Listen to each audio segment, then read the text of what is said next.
Royal Paladin finally makes his way to diverse gameplay, yet still no countercharger.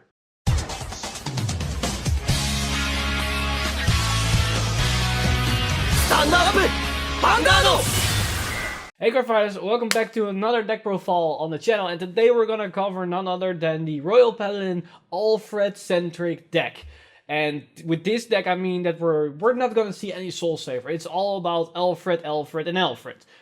Well, it's Alfred and Alfred, as seen we're not gonna use Alfred in this deck profile, but you can use Alfred in this deck profile. Yeah, there's a lot of to discuss. There are a lot of new cards, new interactions that were introduced with this set, and at first glance, when the VR was only Alfred, it was like, alright, maybe you tag one in, and that's about it for new interaction. But then we got all these new cards for Bedivere and K and whatnot, and then it suddenly is like, oh, we can build a whole different archetype around it, and then this video was born.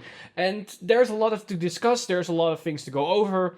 But if you want, there are some things that I'm not going to go into very in-depth, as seen as I probably already talked about it in my previous Soul Saver or Exculpate deck list. So if you're interested in more in-depth information about different things that you can do, or the things that I skim over in this video, then check out those videos, links on top.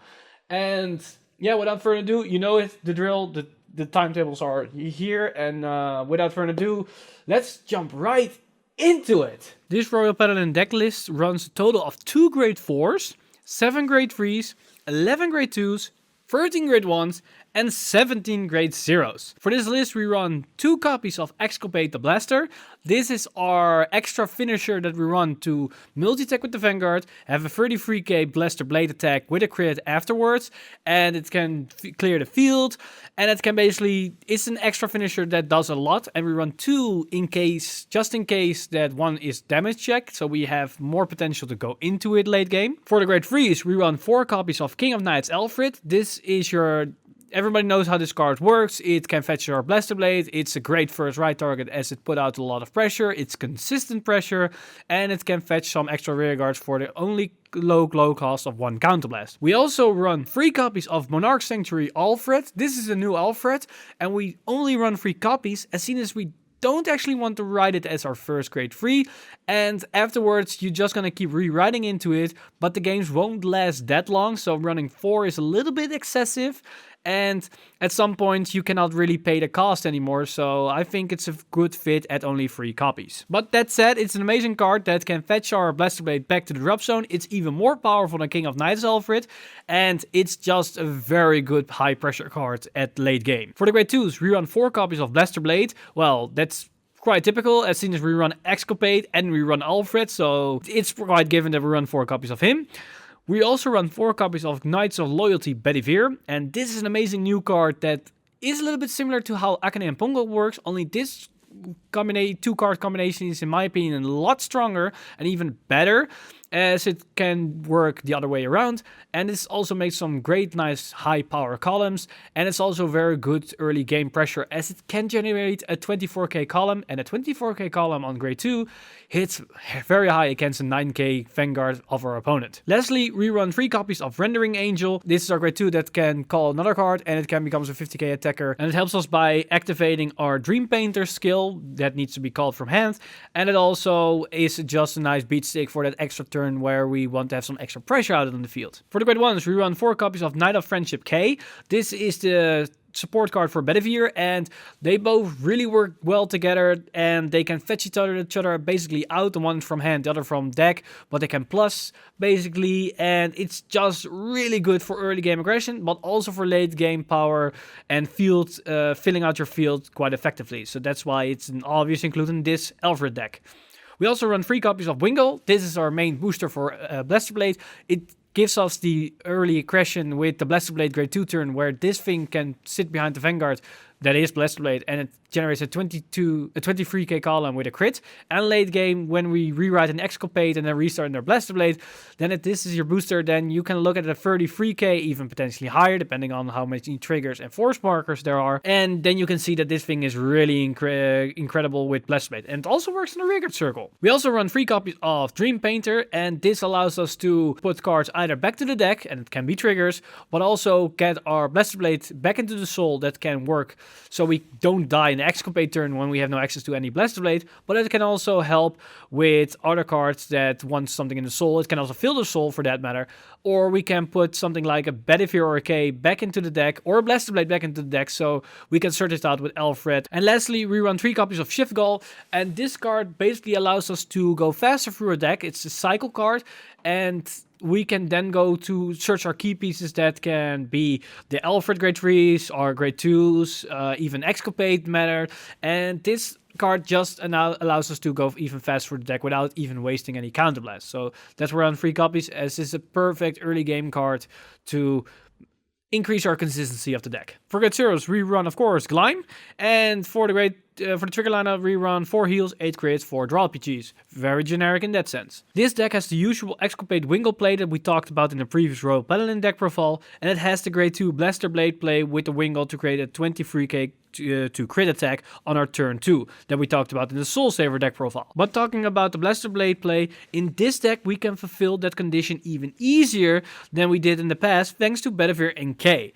If we have both Bedivere and K in our hand, we can get a full field without sacrificing our hand that we used to do in the past. We can call Bedivere first and use his skill to call K from our hand, and by doing so we can get a free draw. Then we use K's skill to counterblast 1 to search our deck for a Bedivere and call it to the other column.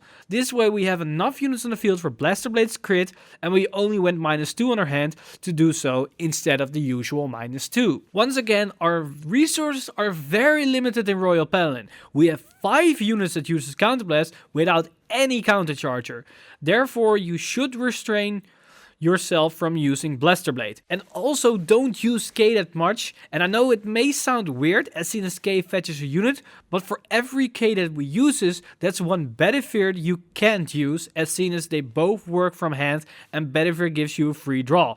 And that's pretty big. Your grade 3's counterblast skills are far stronger, but K's skill can be very strong in the right scenarios as portrayed in the combo segment. Because we don't have a countercharge in Royal Paladin, it's all the more important to know when to and when don't to use a certain counterblast skill. Soul, however, is a non-issue. Monarch fixes this by writing as long as you don't have to soul blast your ridden grade 3. That is, otherwise you will lose your crit. But as seen as you won't be using Blaster Blade skill in most games, that won't be an issue at all. The main strategy of this deck is to keep a consistent pressure up against your opponent. You have your grade 2 Blaster Blade crit turn thanks to Bedivere and K. You can follow that up with a powerful attack from King of Knights Alfred, and after that you can keep pressuring with Monarch that comes with a crit and that patches a Blaster Blade each turn. And you can even use Exculpate to give the final blow when they don't have 2 perfect guards in their hand. You can make powerful columns by combining 2 pairs of units with each other. Bedivere and K are 24k together, Rendering Angel and Dream Painter can be 28k together, and Wingle and Blaster Blade can be 23k. And if you have King of Knights as Vanguard, it's at 28k, and if you have Monarch, it's even higher at 33k. Remember, this is without calculating the force markers, so you are building pretty high numbers. Talking about Rendering Angel, try to pair him together with Dream Painter as soon as he's the only way to trigger Dream Painter. They can form a 28k column together for a single turn. Try to make the best out of the number. Use Dream Painter for the following 3 things in order of importance. 1. Putting triggers back to the deck, ideally crit triggers, but depending on your game you can put back heals and draws as well. 2nd. Put a Blaster Blade or Bedivere back to the deck. These 2 cards can be searched out by others, but if for some reason all copies are gone from the deck, but you can still call them out through other skills, then you put a copy back into the deck if you want to. And 3rd, put a Blaster Blade in your soul. You only do this if you go into Exculpate, but you have no Blaster Blade in your soul or hand.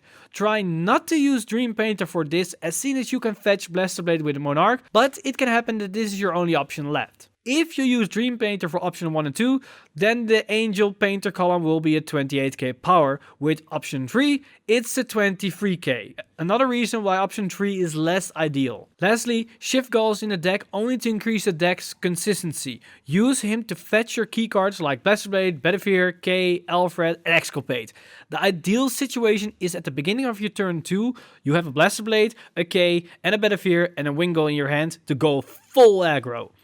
You can then follow it up with a King of Knights Alfred turn And after, either you go into Exculpate to finish it off, or you go into Monarch and then into Exculpate.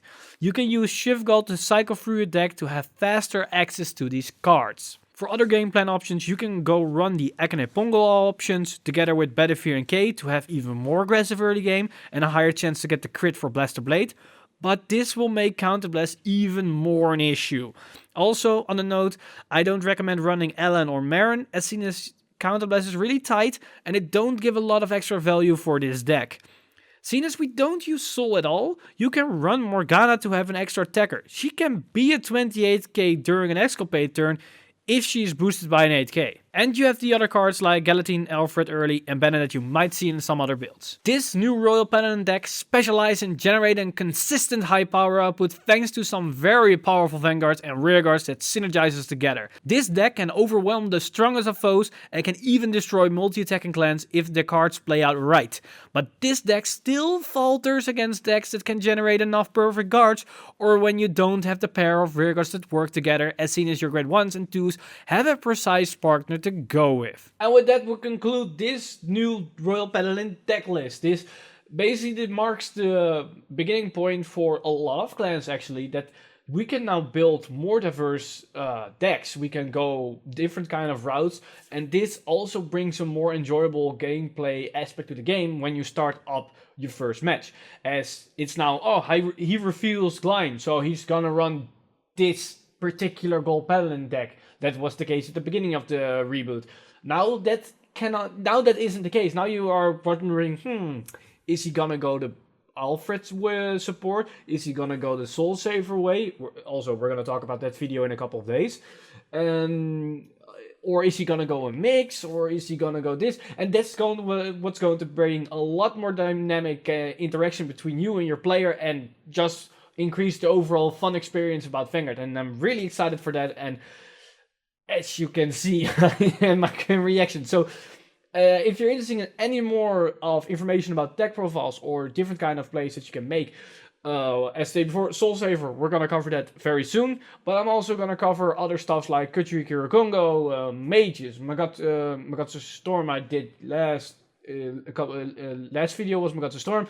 But Witches is also going to come, and there's a lot more things that we're going to cover on this channel. So if you're interested in any of those information or videos or topics or whatnot, and you just want to see me more blabbling around on this camera, basically on the other side of your screen, hundreds of miles away, thousands of kilometers away, then why not hit the bell button and subscribe button below to be updated for all those new videos. And as always, guys, I'm Mr. Time Leap. I see you guys in the next one.